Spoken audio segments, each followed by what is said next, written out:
اعوذ باللہ من الشیطان الرجیم، بسم اللہ الرحمن الرحیم۔ محترم ناظرین کرام، السلام علیکم۔ اگر دولت سنبھال سکتے ہو تو جلدی کر لو۔ 10 رجب پیر سے 20 رجب جمعرات تک یہ دولت کی ایک تسبیح پڑھ لو۔ دولت مرتے دم تک ختم نہیں ہوگی۔ یہ وظیفہ آپ کی زندگی بدل دے گا، آزما لو۔ ناظرین کرام، آج ہم آپ کو نہایت آسان مجرب وظیفہ بتانے والے ہیں، جس کے پڑھنے سے انشاءاللہ عز و جل آپ کی زندگی سے مال و دولت کبھی بھی ختم نہیں ہوگا۔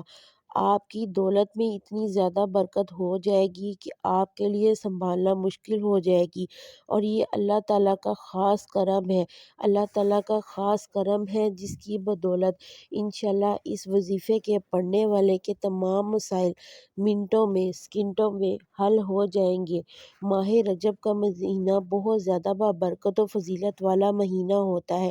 اس مہینے میں عبادت کا ثواب جو ہے ڈبل کر دیا جاتا ہے، دگنا کر دیا جاتا ہے۔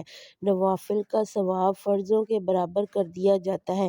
اس لیے ہر مہینے کی اپنی خاص عبادت ہوتی ہے، لیکن رجب، شعبان اور رمضان کی عبادت بہت ہی خاص ہوتی ہے اور بہت ہی زیادہ اہم ہوتی ہے۔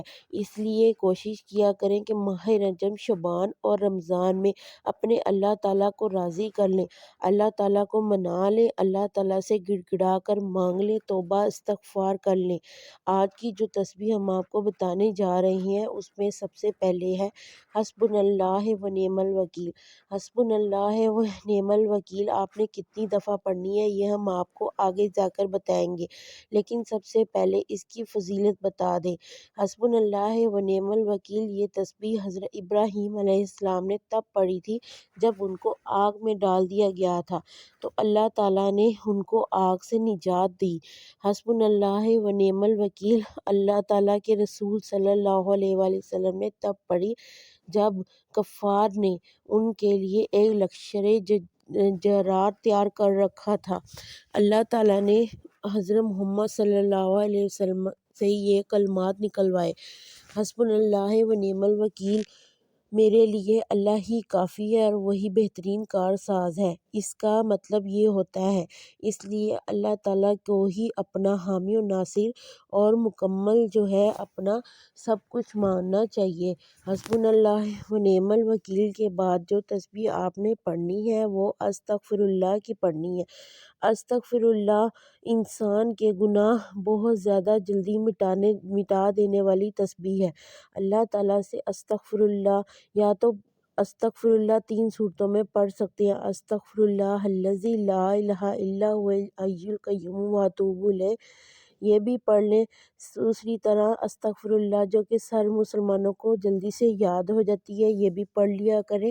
استغفر اللہ اللہ تعالیٰ سے اپنے گناہوں کی معافی طلب کرتے رہا کریں، کیونکہ ایک جوان بندہ جب توبہ کرتا ہے تو مشرق سے مغرب کے درمیان عذاب ہٹا لیے جاتے ہیں استغفر اللہ کی بدولت۔ استغفر اللہ پڑھنے والے سے اللہ تعالیٰ راضی ہوتا ہے۔ استغفر اللہ پڑھنے کے بہت زیادہ فوائد ہیں، لیکن 3 فوائد بہت زیادہ امپورٹنٹ ہیں۔ وہ یہ ہیں کہ آپ نے اگر استغفر اللہ پڑھی ہے تو آپ کی زندگی میں کوئی بھی مشکل ہوگی، پریشانی ہوگی، وہ ختم ہو جائے گی۔ دوسرا اس کا فائدہ یہ ہے کہ آپ کو غم سے نجات ملے گی۔ تیسرا اس کا فائدہ یہ ہے کہ آپ کے رزق میں استغفر اللہ پڑھنے سے دن بدن کثرت سے اضافہ ہوتا جائے گا۔ اس لیے استغفر اللہ کو بھی اپنا معمول بنا لیں، چلتے پھرتے اٹھتے بیٹھتے اللہ تعالیٰ سے اپنے گناہوں کی معافی مانگا کریں۔ استغفر اللہ کے فائدے بہت زیادہ ہیں۔ اس کے علاوہ 3 کام کبھی نہیں کرنے چاہیے، مرد ہو عورت ہو یہ دونوں سن لیں۔ میرے پیارے بہنوں، میرے پیارے بھائیوں، آپ نے 3 کام کبھی نہیں کرنے۔ وہ 3 کام خاص طور پہ مرد سن لیں، 3 کام آپ نے کبھی نہیں کرنے، وہ 3 کام آپ کی زندگی میں بے برکتی، رزق کی تنگی کا سبب بنتے ہیں اور انسان کو پتہ ہی نہیں چلتا۔ ایک واقعے سے اس کی مثال دینے جا رہی ہوں۔ واقعہ یہ ہے کہ حضرت علی رضی اللہ تعالیٰ عنہ کسی جگہ جا رہے تھے۔ راستے میں تھک کر گھوڑے سے نیچے اتر کر ایک ٹیک لگا کر ایک گھر کے دروازے کے قریب بیٹھ گئے، تھوڑا آرام کرنے کے لیے۔ اندر سے آوازیں آ رہی تھی کہ مجھے مت مارو، مجھے مت مارو، اور وہ شوہر جو ہے اپنی بیوی کو طعنے دی جا رہا تھا، جب سے تو منحوس میری زندگی میں آئی ہے، میری زندگی میں بے برکتی آ گئی ہے، رزق کی کمی آ گئی ہے۔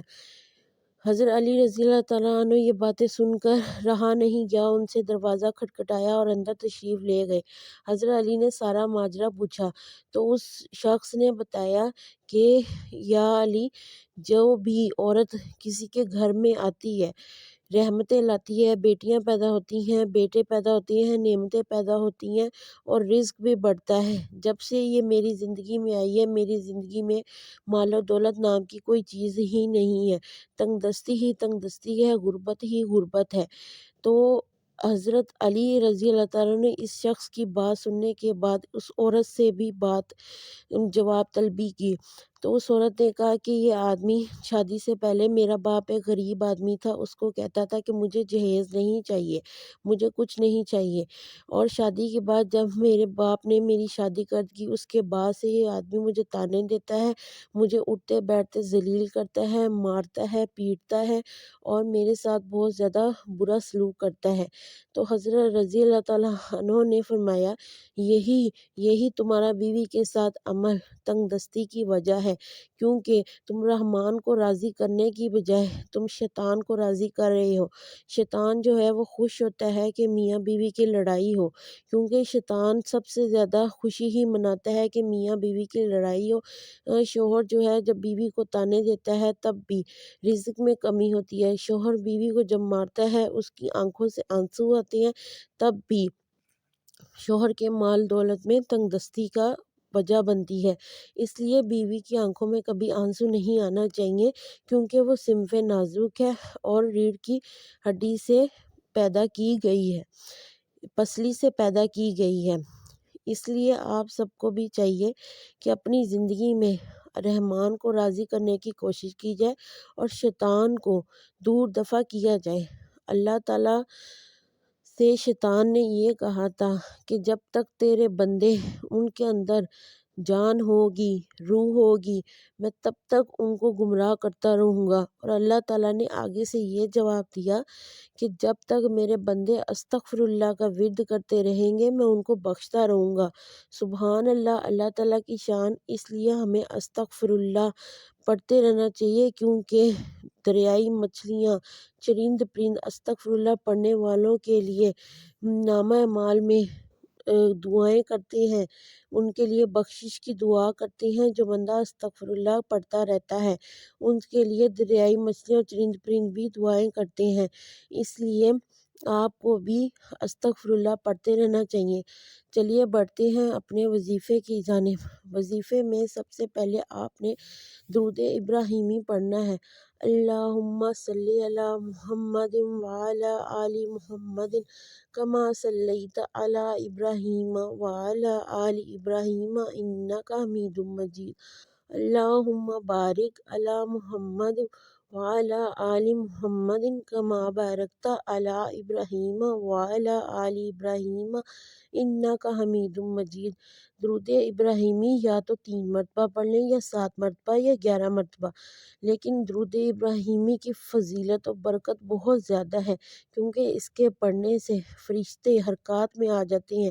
دائیں جانے والے فرشتہ نیکیوں میں اضافہ لکھتا رہتا ہے، اور بائیں جانے والا وظیفہ، بائیں کندھے والا وظیفہ، بائیں کندھے والا فرشتہ گناہ مٹاتا رہتا ہے۔ اس لیے درود شریف واحد عمل ہے جس کے کرنے سے نیکی میں اضافہ ہے اور گناہوں میں کمی کا باعث ہے۔ درود شریف کو اپنی زندگی میں اپنا لیں۔ اس کے بعد آپ نے 7 مرتبہ درود ابراہیمی پڑھنے کے بعد آپ نے حسبنا اللہ و نعم الوکیل 113 مرتبہ پڑھنا ہے۔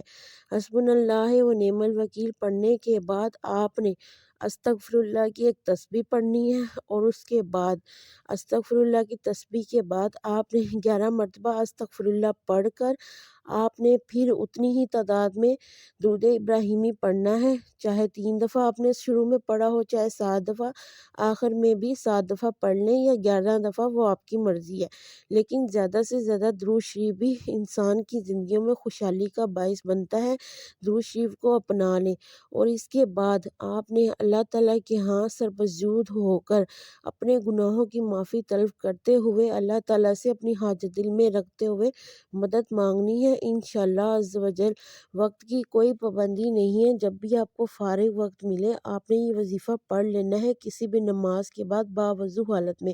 بسم اللہ الرحمن الرحیم ضرور پڑھا کرے اور اللہ تعالیٰ سے رو رو کر اپنی حاجات طلب کرے، انشاءاللہ عز و جل آپ کی زندگی سے تنگ دستی نام کی چیز بالکل ختم ہو جائے گی، کیونکہ وہ رحمان ہے، وہ رحیم ہے، وہ 70 ماؤں سے زیادہ محبت کرنے والا ہے۔ وہ انسان کے گناہ وہ چاہتا ہے کہ ہم اس کی طرف رجوع کریں، اس سے مانگیں، اس سے مدد مانگیں، اس سے رو لگا لیں، تو وہ اللہ تعالیٰ ہماری طرف دوڑ کر آتا ہے اگر ہم اس کی طرف چل کر بھی جاتے ہیں۔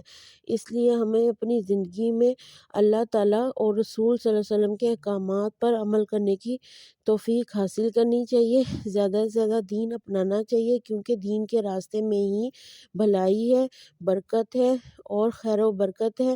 اور آپ نے اللہ تعالیٰ سے ہر حال میں مدد مانگنی اور مانگنا ضرور ہے۔ دعا ایک مسلسل دستک کی طرح ہوتی ہے، اور مسلسل دستک دینے سے دروازہ کھل ہی جاتا ہے، تو آپ نے دعا کو کبھی نہیں چھوڑنا، دعا مانگتے رہنا چاہیے آپ کو، اور اللہ تعالیٰ سے ضرور مانگنا چاہیے۔ اللہ تعالیٰ کو اپنے بندے کا مانگنا بہت زیادہ پسند آتا ہے، کیونکہ اگر ہمارے نصیب میں ہی یہی لکھا ہو کہ مانگو گے تو ملے گا، تو ہمیں مانگنا ہی چاہیے اور ضرور مانگنا چاہیے۔ وہ اللہ تعالیٰ دینے والا ہے، وہ اللہ تعالیٰ کی ذات دینے والی ہے۔ اللہ تعالیٰ ہم سب کا حامی و ناصر ہو، ہم سب پر خیر و برکت کے دروازے کھول دے۔ دعاؤں میں یاد رکھیے گا۔ اگر آپ کو ہماری ویڈیو اچھی لگی ہو تو ویڈیو کو لائک کر دیں، چینل کو سبسکرائب کر دیں، بیل آئیکن کو پریس کر دیں۔ جزاک اللہ الخیر، بہت بہت شکریہ۔